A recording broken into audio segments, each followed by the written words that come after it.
हाँ जी भाई लोगों, हाल तो आज बहुत बुरा है भाई, क्योंकि बॉर्डर गवास्कर ट्रॉफी तो हाथ से चली गई। 10 सालों के बाद में 2015 में आखिरी दफ़ा ऑस्ट्रेलिया जीती थी, और 10 सालों के बाद एक बार फिर से पैट कमिंस की कप्तानी में ऑस्ट्रेलियाई टीम ने इस ट्रॉफी को रख लिया है अपने पास में।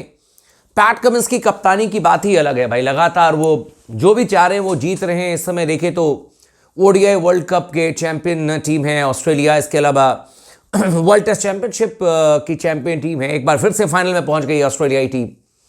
हमारी टीम इस समय सिर्फ बातें बना रही है, बातें कर रही है। कहीं ना कहीं आपको मानना पड़ेगा कि भाई साहब चीजें बहुत गड़बड़ है, बहुत गड़बड़ है, इसमें कोई शक नहीं। घटिया फैसले, मैं क्लियर कट कह रहा हूं, एक से बढ़कर के एक घटिया फैसले जिसकी वजह से भारतीय टीम हारी है। एक एक करके मैं चर्चा करूंगा और आपको बताऊंगा, और आपको समझ में आएगा कि बात तो बिल्कुल जेन्युइन है। बेंगलुरु के चिन्ना स्वामी में भी ये 3 तेज गेंदबाज को खिलाएंगे, और पर्थ में भी 3 तेज गेंदबाज खेलेंगे। सिडनी के ग्रीन टॉप पिच को देख करके भी 3 तेज गेंदबाजों को खिलाया जाएगा। एक एक मैच में 52 ओवर 54 ओवर की गेंदबाजी जसप्रीत बुमराह कर रहे हैं, लेकिन इसको किसी को कोई फर्क नहीं पड़ रहा कि एक और मैच में खींच देंगे जसप्रीत बुमराह। मतलब मुझे समझ में नहीं आ रहा कि ये फैसले कौन कर रहा है। ये गौतम गंभीर के फैसले हैं या ये फैसले कप्तान के हैं, या किसके फैसले हैं यार? इतने खराब फैसले किसके हो सकते हैं जो कि एकदम भारतीय टीम को वर्ल्ड टेस्ट चैंपियनशिप के फाइनल से बाहर फेंक दिया? इतने खराब फैसले, इतने घटिया फैसले। नहीं, आप लोग मुझे बताओ कि जो पिच थी इस समय सिडनी में, मैं इसी मैच को पकड़ करके चलता हूं। आप ही मुझे बताओ कितने ओवर की गेंदबाजी रविंद्र जाडेजा ने की, कितने ओवर की गेंदबाजी वॉशिंगटन सुंदर ने की, और दूसरी पारी में तो आपके लिए जसप्रीत बुमराह गेंदबाजी भी नहीं कर रहे थे, तो 3 गेंदबाज में से एक तो गायब हो गया, 2 गेंदबाज आपके पास में बचे थे। तो झुंझुना हिलाने के अलावा हमारे पास में बचा क्या था मैच में? नहीं, बताइए ना मुझे, क्या बचा था? क्या इस ग्रीन टॉप पिच पर आकर के वॉशिंगटन सुंदर स्विंग बॉलिंग करने लग जाते, या जाडेजा जो है वो लेफ्ट आर्म मिचेल स्टार्क बन जाते? लेकिन फिर भी 2-2 स्पिनर हम इसलिए खिलाएंगे क्योंकि हमारे बल्लेबाज चल नहीं रहे हैं, तो उनका जो है वो काम हम इनसे करा लेंगे।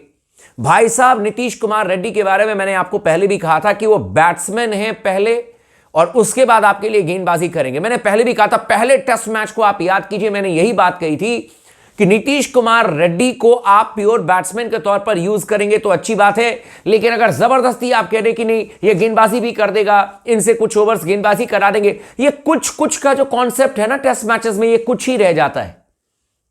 सबसे बड़ी दिक्कत भारतीय टीम के साथ में यह हुई, जिसने भी यह फैसला किया कि हमें मास्टर्स नहीं चाहिए, हमें ऐसा खिलाड़ी चाहिए जो कुछ बैटिंग कर ले, कुछ बॉलिंग कर ले, और मन करे तो कुछ फील्डिंग कर ले। यह कुछ के चक्कर में सब कुछ लुट गया भाई। टीम इंडिया का सब कुछ लुट गया है। मैं किसी भी खिलाड़ी के खिलाफ में नहीं हूं, लेकिन मैं इस सोच के खिलाफ में हूं कि 5 दिन के टेस्ट, अच्छा टेस्ट मैच को क्या कहा जाता है? प्योर स्किल का फॉर्मेट है ये, प्योर स्किल का फॉर्मेट। यहां पर आपको मास्टर्स ओपनर चाहिए, यहां पर आपको मास्टर्स बॉलर चाहिए। जसप्रीत बुमराह क्यों दुनिया के सबसे बेहतरीन गेंदबाज हैं? क्या जसप्रीत बुमराह को आप बैटिंग का भी झुंझुना दे देते हो कि जाओ बैटिंग में रन करके आओ, या जसप्रीत बुमराह हमारे ऑलराउंडर हैं, ये आकर के कुछ रन बना देंगे? तो फिर जसप्रीत बुमराह गेंदबाजी भी नहीं कर पाएंगे मेरे दोस्त। मैं कह रहा हूं कि आपके पास में मास्टर 5 गेंदबाज होने चाहिए, और मास्टर आपके पास में कुल मिलाकर के 6 बल्लेबाज होने चाहिए। That's it. विकेट कीपर भी मास्टर आपके पास में बल्लेबाज होना चाहिए, लेकिन हमें यह पसंद नहीं है कॉन्सेप्ट। कम से कम भाई 4 तो आप रखो प्योर गेंदबाज। नहीं भाई, थोड़े से बैटिंग कर लेंगे, थोड़े से बॉलिंग कर लेंगे, और थोड़े से बैटिंग और थोड़े से बॉलिंग में ना तो बैटिंग थोड़ी हो पाती है, ना बॉलिंग थोड़ी हो पाती है। और सबसे ज्यादा दिक्कत यह है कि ये जो थोड़े थोड़े वाले प्लेयर होते हैं, ये थोड़े थोड़े समय के लिए ही आते हैं। आपको मैच नहीं जिता पाएंगे ये थोड़े थोड़े player. Nitish Kumar Reddy is a pure batsman, और उतनी ही गेंदबाजी करते हैं जितनी कि वेंकटेश अय्यर गेंदबाजी करते हैं। अब जबरदस्ती आप रिंकू सिंह को कह दो कि ये लेग स्पिनर हैं, ऑफ स्पिनर हैं, सूर्या को कह दो कि ये लेग स्पिन ऑफ स्पिन डालते हैं और ऑलराउंडर की कैटेगरी में डाल दो, तो ये आपकी मर्जी है। लेकिन मैं अभी भी कह रहा हूं कि Nitish Kumar Reddy is not a pure allrounder मेरे दोस्त। He is a pure batsman, classy batsman है, तगड़े बैट्समैन है, रन बनाए उन्होंने। लेकिन नहीं, ये तो गेंदबाजी भी करेंगे। देखो भाई, नीतीश कुमार रेड्डी हो या वॉशिंगटन सुंदर हो या आपके रविंद्र जाडेजा हो, हर कैटेगरी का एक लिमिट होता है और टेस्ट मैचेस में एटलीस्ट आप मास्टर्स को खिलाओगे तो ज्यादा बेहतर होगा। अगर मैं तो कह रहा हूं कि हार्ड कॉल ले लेना चाहिए था, नीतीश कुमार रेड्डी को ऊपर बैटिंग कराना चाहिए था, एज अ प्योर बैट्समैन उनको खिला लेते, उन पर गेंदबाजी का बोझ हटा देते, वो ज्यादा बेहतर आपके पास में होता। रन कर देता 21 साल का लड़का, रन किया ना भी उसने मेलबर्न में, शतक लगाया था ना 8 नंबर पर, तो क्या 3 नंबर पर आकर के रन नहीं कर सकता था? शुभमन गिल ने सीरीज में क्या किया, और शुभमन गिल ने पूरे, अगर आप देखो तो दक्षिण अफ्रीका के दौरे पर वेस्ट इंडीज जैसी यार एकदम बेकार सी टीम हो चुकी है वेस्ट इंडीज की, जब हम खेलने के लिए गए थे वेस्ट इंडीज में, पहला ही हमारा दौरा था 2023 के बाद, और क्या वेस्ट इंडीज ने कर दिया यार, कितनी बड़ी टीम है वेस्ट इंडीज की, वहां पर रन नहीं बने शुभमन गिल से। एशिया के बाहर तो शुभमन गिल के बल्ले में ऐसे लग रहा है जैसे जंग लग गया हो, लेकिन नहीं, हमें प्रिंस ऑफ इंडियन क्रिकेट को खिलाना है, कैसे नहीं खेलेंगे? तो बैट्समैन हमारे पास में ऐसे हैं जो कि रन करते नहीं अपने घर के अलावा, और कुछ तो घर में भी रन करना भूल चुके हैं। लेकिन फैसले हम ऐसे लेंगे जहां पर कि हम थोड़े थोड़े बैट्समैन, थोड़े थोड़े बॉलर, थोड़े थोड़े सब कुछ हम बांट देंगे, ताकि कोई फलाना नाराज ना हो जाए, ढिमकाना नाराज ना हो जाए। यार ये T20 क्रिकेट नहीं है, समझो, ये प्योर स्किल सेट फॉर्मेट है, और वो भी ऑस्ट्रेलिया के खिलाफ में खेलने के लिए गए।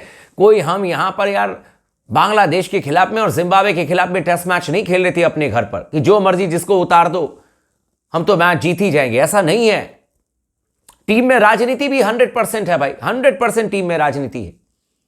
आप बताओ मुझे कि बीच मझधार में और बीच में जाकर के रविचंद्रन अश्विन जैसे सेंसिबल प्लेयर ने क्यों रिटायरमेंट ले लिया? वो इंतजार कर सकते थे सिडनी टेस्ट मैच तक का, नहीं किया उन्होंने इंतजार, रिटायरमेंट ले लिया। ये मिस्टर फिक्सिट कौन आ गया है बीच सीरीज के बीच में? नहीं, मैं और आप सबने पढ़ा होगा कि भाई एक कोई खिलाड़ी है, सीनियर खिलाड़ी, जो मिस्टर फिक्सिट बनने की कोशिश कर रहा है, टीम को सारे प्रॉब्लम से निजात दिलाने की कोशिश कर रहा है दिखावे के लिए। कौन है मिस्टर फिक्सिट? कहां से खबर आ गई? ड्रेसिंग रूम में कुछ ना कुछ तो बात हुई है, ड्रेसिंग रूम की बातें बाहर कैसे आ रही है? इसका मतलब है कि भाई सब कुछ अच्छा नहीं है ना। गौतम गंभीर का तो यह कहना था कि happy dressing room is everything. Dressing room में अगर खिलाड़ी खुश हैं, सब कुछ अगर बेहतर चल रहा है तो इससे अच्छी बात क्या होगी? लेकिन ये हैप्पी ड्रेसिंग रूम तो नजर ही नहीं आ रहा है। और मैं इसलिए नहीं कह रहा हूं कि टीम इंडिया हार रही है, वो तो आपको भी पता है, मुझे भी पता है कि पिछले 8 में से 6 टेस्ट मैच हम हार चुके हैं। एक मैच जैसे तैसे हमने बारिश की वजह से ड्रॉ कराया,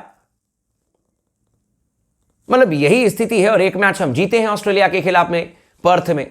बाकी तो हमने कुछ भी ऐसा किया नहीं। वर्ल्ड टेस्ट चैंपियनशिप हमारे हाथ से निकल गया, बॉर्डर गवास्कर ट्रॉफी हमारे हाथ से निकल गया, बचा क्या? अब 2025 में अब इंग्लैंड के खिलाफ में 20 जून से आपका टेस्ट मैच है, अब उसी की तैयारी में लगिए। लेकिन भाई अभी भी मैं कह रहा हूं, इंग्लैंड के खिलाफ में जो 5 टेस्ट मैचेस की सीरीज होगी ना, वो इससे भी ज्यादा मुश्किल होगी इंग्लिश कंडीशन में।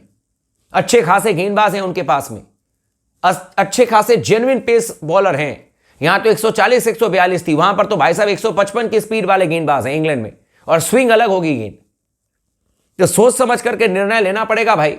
आप सबको खुश रख करके टीम नहीं चला सकते, मैं यही कहना चाहूंगा। बाकी निर्णय लेना हमारे हेड जो चीफ सेलेक्टर हैं उनके हाथ में है, संन्यास लेना खिलाड़ियों के हाथ में है कि हम अपनी मर्जी से संन्यास लेंगे। लेकिन टीम में चुने जाएंगे नहीं चुने जाएंगे, ये तो कम से कम फैसला आप हेड चयनकर्ता को करने दीजिए, अजीत अगरकर को करने दीजिए। और अजीत अगरकर को फैसले करने चाहिए, कड़क फैसले करने चाहिए। नहीं तो अगर ऐसे ही फैसले होंगे तो टीम का प्रदर्शन कभी नहीं सुधरने वाला है भाई, आप लिख करके ले लो। बाकी चैनल को सब्सक्राइब कर लीजिएगा, वीडियो को लाइक कर लीजिएगा, लगातार बने रहें स्पोर्ट्स टॉक के साथ में।